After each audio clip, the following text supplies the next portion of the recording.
put the first hose on.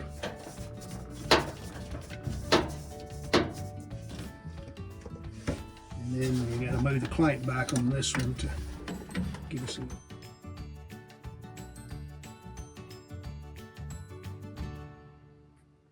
Hello again, everyone. I'm in the laundry room and we have an issue with our washer. This is a Whirlpool Duet, and if I'm not mistaken, I think we've had this washer 10 plus years. I'll see if I can look up the serial number and I'll put it on the screen there when we actually bought it, what year it was. But been a pretty good washer, haven't really had a lot of issues with it. But we got something going on now that I'm going to try to repair. I think we can, but we'll see, and let me show you what's going on.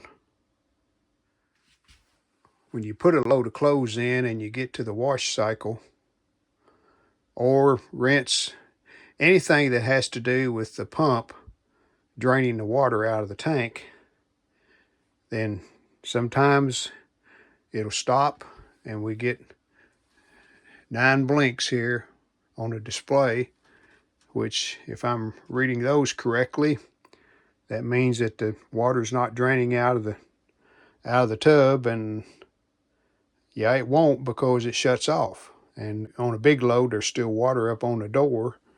So then you have a problem trying to do troubleshooting because you can't open the door without getting water everywhere.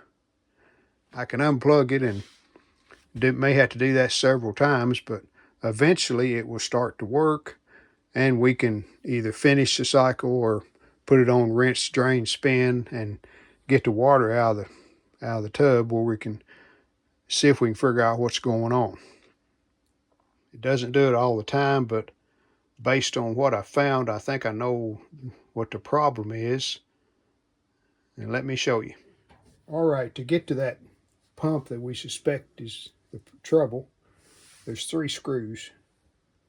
There's one on each side. I think you can see the hole there. Yeah, right there. Another one over here. And we got a third one here in the middle. So this will drop down. Down here at the top, we have pegs that go into grommets. This is the drain pump. Little pump right here kicks on, drains the water out.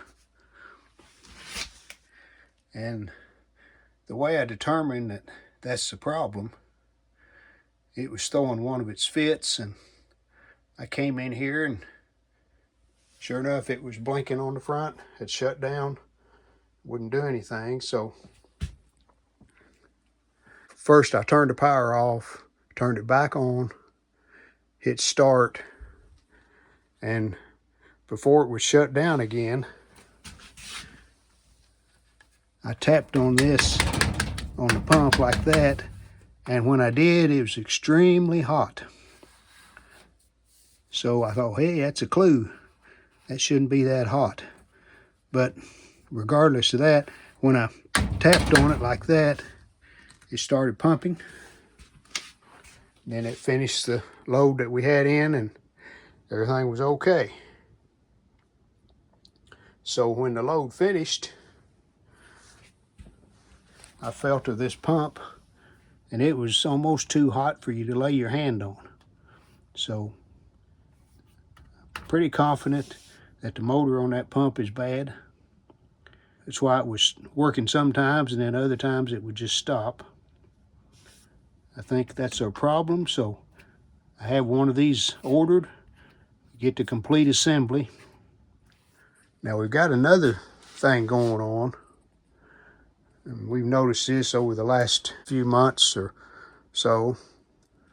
When this thing is washing, and when that pump kicks on to drain the water, you get a lot of vibration here, noisy.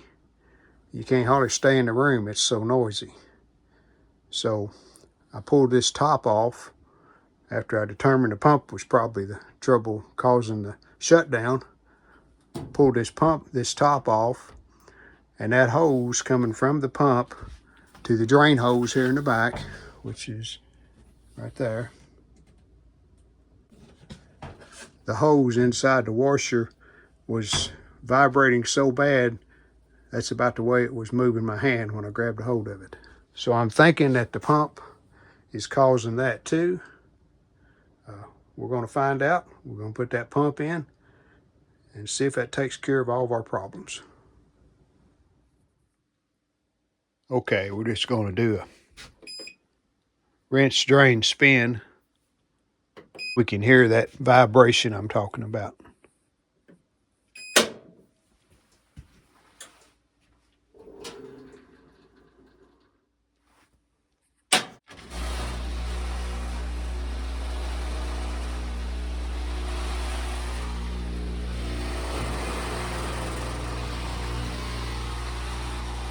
Pretty loud, isn't it?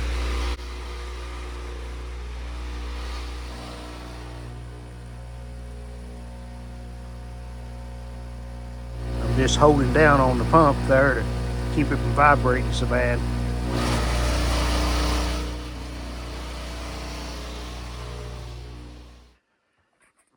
So I think I'm heading down the right path on this. As soon as I get the pump, I'll show you how the old one comes out and how the new one installs back. Don't think it's going to be too big of a deal. There's a look inside where the pump is. So it'll be a day or two before I have the new one. Hopefully that'll take care of our problem.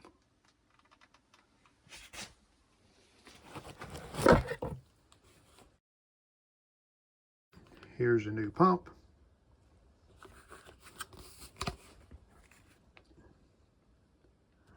And it looks like the old one, so I think we have the correct one.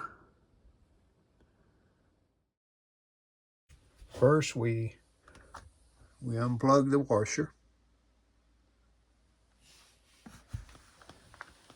And from what I've read, this pump does not require removing any screws to release it. And I'm glad of that because we have these bases on the washer and dryer. And I didn't want to have to take the washer off that base. And we're going to check the drain, make sure there's no water still in the pump. This is really tight for some reason. The new one didn't feel that tight.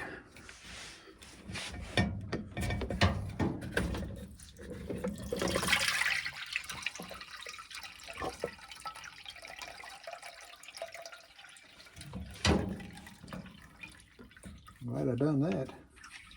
Definitely some water in there.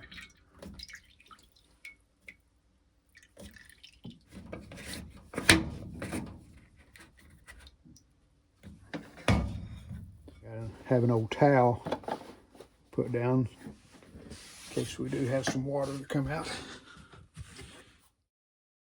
Unhook this hose here that goes to the tub. And it just has a clamp on it.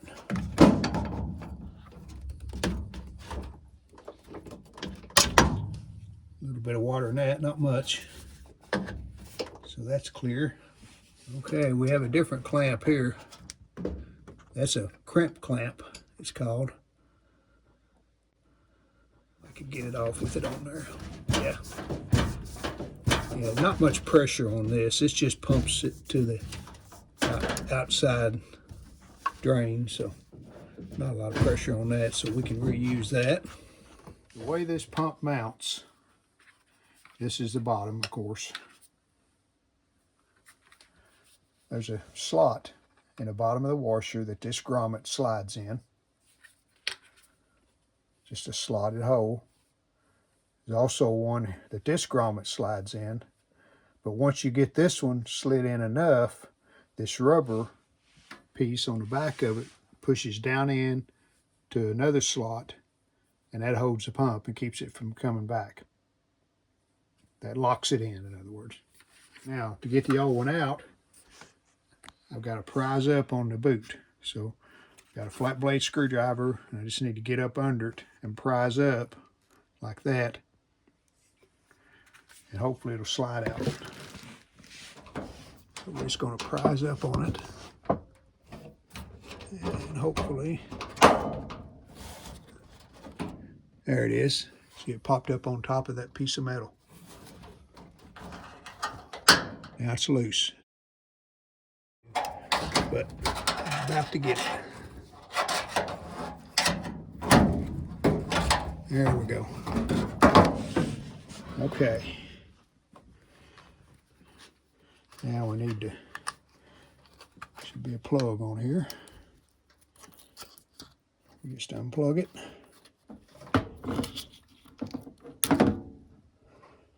And we're ready for the new one.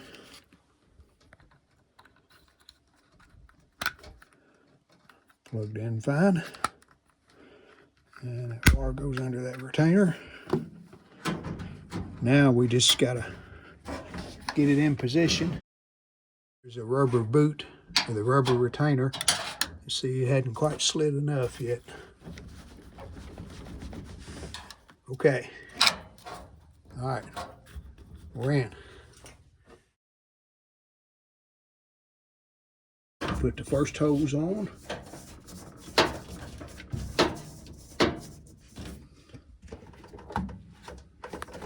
Okay, that's as far as it will go.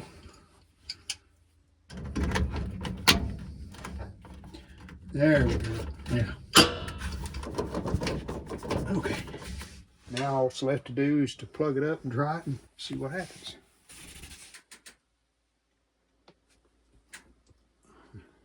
We're just going to go rinse, drain, spin. That will check the pump out. And we'll put that on medium spin.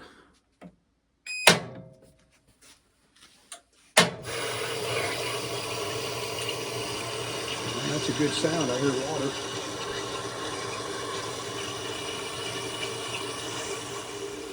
I'm really hoping that that vibration goes away too when that pump kicks on. I think that's where that was coming from. We're about to find out. And once that pump starts, we want to check for leaks. All right, the pump is on. And yes, I think that took care of our vibration too.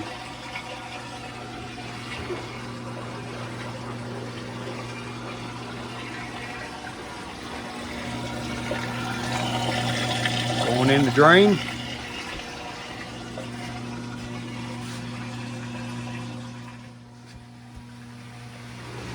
And there's no leaks. Well, it definitely pumped all the water out, and now we're starting to spin. And that'll probably be a little quieter too when we put that cover back on. All right, everything's working okay, so let's put this cover back on.